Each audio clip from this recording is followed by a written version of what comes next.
The International Newsnet World Report is a national television news show available in more than 30 million homes. We broadcast daily real news the networks won't tell you.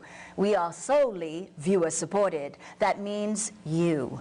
You can donate at our website, INNWorldReport.net. We hope you find the following interview informative and helpful.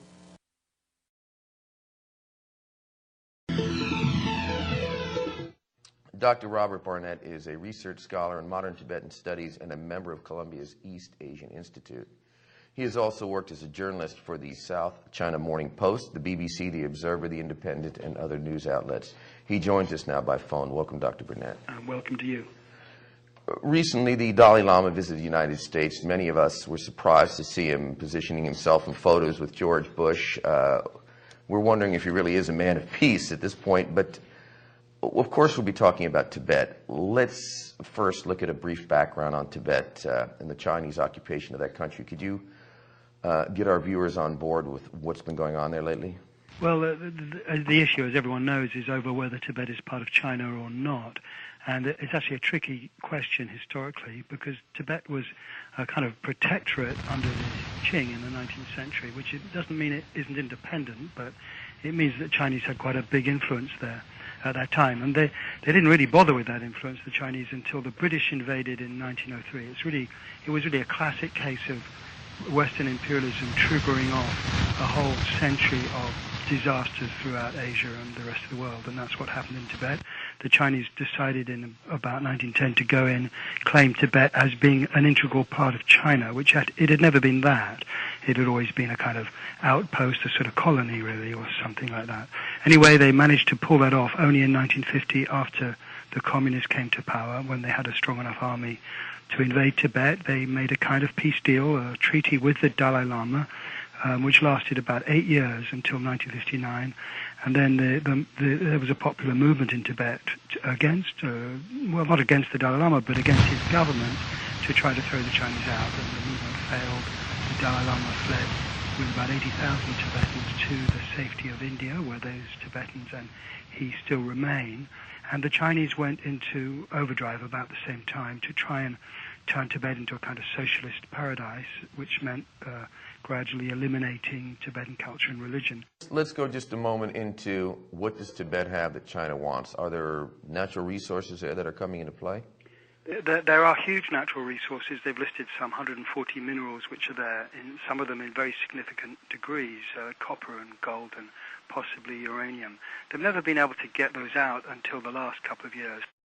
Suddenly they decided to spend serious money on roads and railways and transport. So now the Chinese are beginning to say this place could be what they call a basket of jewels. What is the role of the Dalai Lama in Tibetan culture and politics? 400 years he's been the head of state, the head of the Tibetan state, such as it was. It was a state that the borders shifted from time to time. There were constant wars with the Chinese over where that border was. Excuse me, would this be the equivalent of a monarchy as we know it, or a dictatorship? It certainly doesn't seem like a democracy. It's by lineage. They had a kind of parliament in the last few decades, but it was like a monarchy, in which the final decisions would always go up to the Dalai Lama or his immediate cabinet. The Dalai Lamas actually tend to be more moderate over the years than do the people below them. The real problems tend to come from aristocrats and monasteries, because they have land holdings. Dalai Lamas tend to have a kind of national vision, which tends to be slightly more progressive. It's the Dalai Lamas who tried to set up schools in the 1920s and things like this, and this would get crushed successively by very conservative monks and so on. So Dalai Lamas, they are a monarchy, but they have tended to be more outward-looking than the people below them. Can you talk about the Panchen Lama and what role he plays and has played in Tibet, and perhaps is he now a pawn of China? Yes, he was, the Chinese have always worked, the communists, maybe the Chinese before them, the nationalists, have always wanted to run these kind of problems by having a local leader who has local respect like a king or a prince or someone, who will speak on their behalf. It's an old imperial tradition, the way you run an empire, you have a local satrap.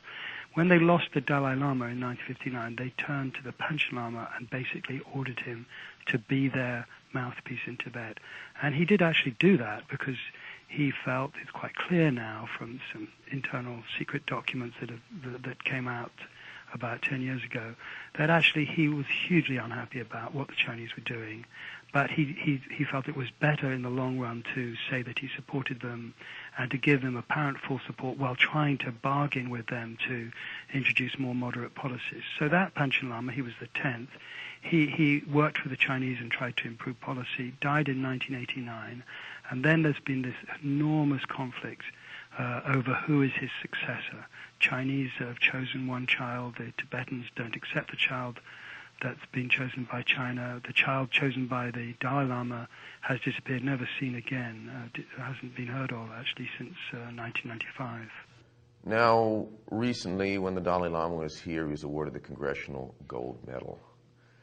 And this seems to have made some very serious waves with China. How is that playing out? And do you think that this was deliberate? I think it was deliberate by Congress to try to force the Chinese to negotiate with the Dalai Lama.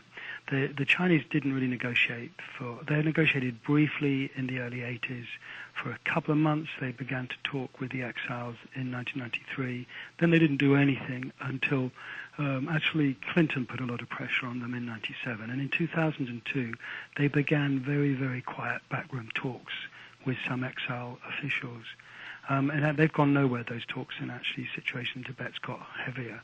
So this was Congress's symbolic attempt to put pressure on Beijing to try and have serious talks with the Dalai Lama over what Dalai Lama wants, which is autonomy, a kind of local cultural self-rule. Has it backfired? Well, certainly it's made China much more angry than people expected. It coincided with their party congress. Beijing was furious. They really let loose their attack dogs to the press with some very provocative statements. But much more significantly, and I don't think Congress really predicted this, there's been really quite a big response at the grassroots level across Tibet. A lot of celebrations, a lot of crackdowns from the police. So things have become